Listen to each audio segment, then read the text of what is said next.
নিজের কানের দুল আমাদের মাঝে দিয়ে গেছে। কান্না ধরে রাখতে পারিনি এটা দেখে। এই বাংলাদেশ তো আমরা চেয়েছিলাম। তিনি চাননি তার নাম সেভাবে প্রকাশ করা হোক। মানে সকল শ্রেণী পেশার মানুষ সাহায্য করছে, যে যেভাবে পাচ্ছে সে সেভাবে সাহায্য করছে।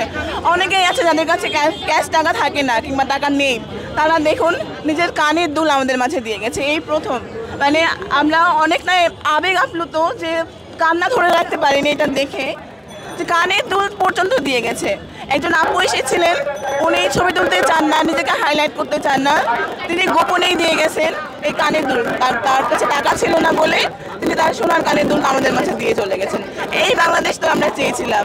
আমরা যেমন বাংলাদেশ চেয়েছিলাম, এখন আর স্বপ্ন নয়, আমাদের বাস্তবে পরিণত হতে চলেছে আমাদের বাংলাদেশ। তিনি বলেছিলেন তিনি দেশের জন্য কিছু দিতে চান। তার কাছে টাকা নেই, তার কাছে যেটুকু আছে এইটুকু তার সম্বল ছিল, তার সম্পূর্ণ সম্বল তিনি আমাদের মাঝে দিয়ে চলে গেছেন। তিনি চাননি তার নাম সেভাবে প্রকাশ করা হোক। ভাই ওনার কাছে, উনি বললেন ওনার কাছে টাকা নেই, ওনার কাছে যা আছে এই কানের দুল আছে। তিনি মানে এই সম্বলটুকুই ছিল, এইটুকুই দিয়ে গেছেন উনি। ব্যাংক, এটা হচ্ছে বাচ্চাদের ব্যাংক, আপনারা দেখতে পাচ্ছেন। এর আগে আমরা অনেকগুলো ব্যাংক নিয়েছি, বাচ্চারা এসে দিয়ে গেছে।